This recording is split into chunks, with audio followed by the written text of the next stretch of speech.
I'm delighted to be joined first up tonight by two people with direct experience of our failing criminal justice system. Barry Mizen is with me. His son Jimmy was murdered during a senseless attack at a bakery in 2008, the day after his 16th birthday. Today, Jimmy would have been 31, and tomorrow marks the 15th anniversary of his death. Yet, check this, his killer's parole hearing took place last week, and a decision is pending on whether he will walk free after just 14 years behind bars, despite being given a life sentence. After Jimmy's death, Barry set up the Mizen Foundation, which champions early intervention to build more peaceful communities across the UK. Barry in a tick. We're also joined by Rachel Mason, whose 52-year-old brother Paul tragically died after falling into a coma when he was punched in a completely unprovoked attack outside a restaurant in 2020. Now, Rachel is campaigning tirelessly to have Paul's killer's sentence revised, and a petition to date has over 40,000 signatures. Steve Allen pleaded guilty to manslaughter, check this, but despite being handed a sentence of just 3 years and 9 months, he hasn't spent a day of it behind bars. I know, right, we talk about this incessantly, but something damn well needs to be done. Barry, thank you so much for joining me. We've met before. Jimmy would have been 31 today. Yep. How are you remembering him? We'll remember him more tomorrow, Jeremy. We'll go as a family up to the graveyard. We'll stand around Jimmy's grave, say a few prayers for him, and just spend the day together as a family in our garden afterwards. We do that every year. Is today harder than every day, or is every day hard? No, I wouldn't say every day is hard, but every year this comes round and obviously has an impact. Even though I'm almost not aware of it, you start feeling very anxious, very het up. And it will go, I know it will go after tomorrow. It does it every year. I have to be careful when I do shows like this, but Jake Farey, the lowlife, his parole hearing, what do we know the result? What happened? OK, it's only just been completed, be a couple of weeks before I find the result. What's going to happen, I don't know. I'm not privy to all the case notes or anything at all like that. All we can do is hope that the parole board gets the right decision, whatever that may be. You see, I understand when people attack the criminal justice system, Barry, and people like you probably have far more right to than people like me. 14 years only of a life sentence for taking your son away from you forever. That's not enough. Surely we are at a point where longer sentences are, or rather the sentence you're given should be the sentence you serve, shouldn't it? Well, the sentence he was given is a life sentence. Well, why would they let him out then? Well, he was given a tariff with it. It was 14-year minimum. He's actually at 15 years now. They've now got to make a decision. Is he a danger? If he was to come out, is he a danger? That I don't know. Do you support longer sentences? I don't think it actually works. I really don't think you can spend as long as you like. I don't think it works. How do we actually get these things to stop in the first place? I think with Jimmy's killer, he was 19 when he did this, but he had a history from a very young age of ever deteriorating behaviour. And that's where we need to start. You know, rather than wait, you've killed someone, now what we're going to do about it? I do think it's virtually impossible to set a deterrent, especially for young people. They don't think rationally, they don't think logically, they just slash out and whatever they may do. The issues start many, many years before. Not all, there'll be exceptions, but generally these are, how are people brought up? What values are they given? Well, you know, how are they taught how to behave with each other? Now, this is really interesting for me. You and your wife, Margaret, set up the Mizen Foundation. I always go on about this, and people look at me like I have, in fact, turned into my dad on national television. They talk about schools, they talk about the criminal justice system, they talk about gangs, they talk about society. Doesn't it start at home? Yeah. Are there not criticisms to be levelled at many, many parents who either take their eye off the ball or do not ingrain in their kids the right or wrong way to behave? Or am I just old-fashioned and missing the point? No, unfortunately, I think you're absolutely right. Maybe some parents just bury their head in the sand and say there's going to be exceptions, but I think generally, you know, how are you, given the values that you have? You know, where does it come? Your parents come into it. The unfortunate thing, Jeremy, you think, what is the answer? We take children away from families and then you open up such a can of worms. You know, can we actually address something when they're younger? You know, a young child is suffering, there's awful home life. We care, and we care. But after a certain number of years, we now start punishing. You know, there's got to be something else in there. Something is going wrong. Do you and Margaret somehow get through this horror of losing Jimmy by... Because your attitude is incredible, and I take my hat off to you, and I mean that. And I know I couldn't be like that. I just wouldn't have it in me. I would be so bitter and twisted. But somebody once said to me quite famously, Jez, you missed the point. If you spent every day full of bitterness and rancour, not only is the person who's perpetrated this crime winning, in effect, but you will also be a victim. And so, in Jimmy's memory, not just on this poignant day, but tomorrow and for every day, the Mizen Foundation is... How would you sum it up? Because it's quite an interesting approach, isn't it? Yeah, we're basically storytellers. We travel around the country speaking predominantly in schools. We do speak in prisons. We have a message of forgiveness, peace and hope. And we try and talk young people through some of these issues. We get listened to. You know, our kids are wonderful, Jeremy. Some, unfortunately, are not blessed to be born into wanted and loved. To win life's lottery is to have those things in life. If you don't get them, you know, you go down these paths. We need to do more early. We need to be more proactive. I tell you what, and I genuinely mean that, you're a much better person than I ever could. Please stay there. I want to cross to Rachel Mason now. We talked already, Rachel, about how your brother Paul died from an unprovoked attack. What do you understand happened? And thank you so much for joining us on JK Live. What do you understand happened on that fateful night, Rachel? So, good evening, Jeremy. Paul was dining with friends at the Club Ivy in West Street in London, and he came out and saw his female companion into a cab to make sure she got home.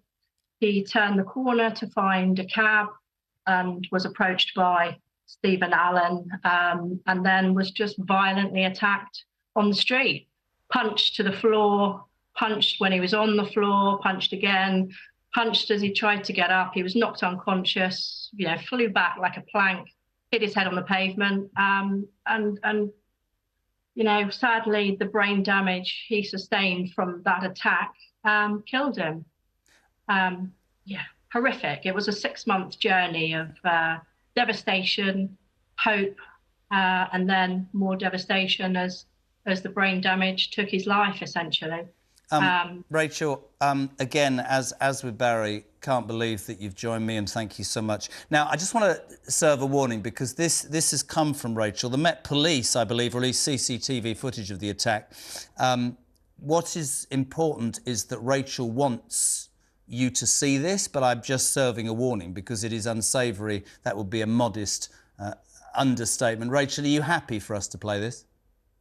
Well, I wouldn't say happy, but, you know, the Met asked us, the Met are so disgusted with the ridiculously low sentence that was handed out by the judge, which we think is fundamentally wrong, that they asked if we were okay with the footage being put out there so people can see what he did, the level of violence he inflicted on Paul, and just how wrong this unduly lenient sentence is. You're seeing this now, there's no sound. When you first saw this, Rachel, what was your reaction? This is supposed to be a civilised society. Exactly. You know, you should be safe to walk the streets. He attacked him from behind. Paul tried to walk away. Paul's never been involved in any kind of violence. He was a decent human being. You know, just the level of violence is just unacceptable, and it was horrific watching it. Horrible. I really appreciate you sharing it, and I wanted to bring you two together for a simple reason. I don't understand, Rachel, how a man who does that in broad daylight in an unprovoked attack got what did he get? 3 years or something, and he get 3 years, 9 months for manslaughter, and he hasn't actually, and I like that, he hasn't actually served a day in prison. Can you explain to me how that works? Well, he's in prison now, so when he was sentenced, he's in prison now. But when he was charged with GBH with intent, he's bailed. So he's been free for the last, year and a half, couple of years to live his life freely. So he gets a reduction on his sentence because of the fact that he's had a tag, a curfew, a nighttime curfew. But, it was lockdown. We've all had a curfew. There's no hardship. You decided to try and get this low-life sentence extended. You got 40,000 signatures. What do you want to see happen? There can be no real justice, can there? They have lost your brother, for goodness sake. But what would be right? Life for life? Absolutely. You know, fundamentally, we believe the judge made an error in his decision making. It's a category B, which is a minimum or starting point of 12 years in prison. The judge opted for C and then just chose a ridiculously low sentence that gets discounted because he was out on a tag, because he's got anxiety, and because he was remorseful. We saw no remorse whatsoever. Now, you see, can I just say, Barry, and I don't want to, you know, it's different approaches. I get her approach completely. I also bow down at your approach. But how would you... 3 years, 9 months for bashing somebody in the head so much they get brain damage and die? Is that childhood, or is that just actually a human being who does not deserve to be in a civilised society because he just isn't the right sort of person? I think, first off, Rachel, I'm so sorry for your loss, for you and your family. Listen, the murder laws in this country are in a mess. The murder laws in this country need a review. We can't just have murder or manslaughter. So something needs to change. At the moment, there is a bill going through Parliament of victims and prisoners. That needs to be perhaps brought back to the beginning and start again. We are lacking a victims commissioner. That role hasn't been fulfilled. But I think most importantly, and maybe, Rachel, I don't know if you're aware of this, but in Australia, they have a particular law against this precise thing of someone behaving the way that guy did to your brother. And it was in response to many, many other things like that. It's called colloquially a one-punch murder, if you like. But if it had been in Australia, your brother meets all the qualifying conditions looking at that piece of film, he would have got potentially a life sentence, but at least 15 years. We need a law that actually looks specifically at those cases. You see, both of you, please stay there. It's amazing to have you on. And we're joined now by criminal barrister and author Chris Daw, KC. Chris, from your experience, thank you for joining us on Jake Alive. Are tougher sentences the right approach to violent crime? Because I cannot, in my head, unless I'm missing the point, right? I consider myself reasonably intelligent. Rachel is telling us he was basically killed in an unprovoked attack, and he got 3 years, 9 months. It's a bloody joke, man, isn't it? Well, I think it's very difficult if you don't know the full facts of the case and you're only looking at it from one very specific perspective to understand exactly why the judge passed that sentence. I have enormous respect for Rachel in expressing her views and seeking to have the sentence increased. I can't possibly comment on whether it was legally the right sentence or not. All I can say is this: it was manslaughter and not murder. And that means that there was no intent to kill. There was no intent to cause grievous bodily harm, and therefore, effectively, it was, as Barry has just suggested, what is known as a one-punch manslaughter. It's a tragic event. The outcome is utterly unpredicted and unpredictable, utter tragedy. But whether or not you need longer and longer sentences for cases like that, I think, is a much bigger question. I disagree with you, but there we go. Is prison an effective deterrent, do you think, for these thugs? Prison is no deterrent for anyone. It never has been. Anyone who's looked at the evidence will realise that in the United States they have 2.5 million people in prison. Does that deter violent crime in Chicago, New York or Miami? Of course not.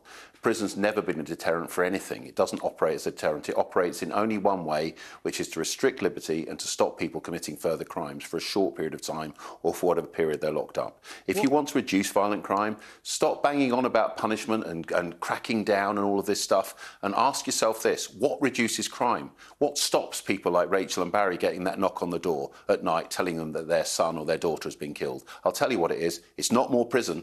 Prison is a training ground for criminals, and violent criminals in particular. The more imprisonment you have in a society, the more violent crime you have, the more murders. And so, Jeremy, you really need to stop with this rhetoric. So tell me what the answer is then. You said that prison isn't. What is the answer? You've got to understand from Rachel's point of view. She sees a man walk up to her brother who's never been involved in any form of violence and be beaten to death almost until he has brain damage. And OK, I'll take your point about prison not being a deterrent, Chris. Absolutely, you're right. What I'm saying is, how do we stop this then? Because since Sadiq Khan, for example, became the Mayor of London, that kid, Reynald Charles, 16, the other day, the 150th teenager. And you're right, we talk about this the whole time. There are people like Barry who have far more about them than I will ever have, and I genuinely mean that. We have people like Rachel who are angry and bitter and confused and disillusioned, and I understand that. You're the lawyer. What do we need to do, Chris?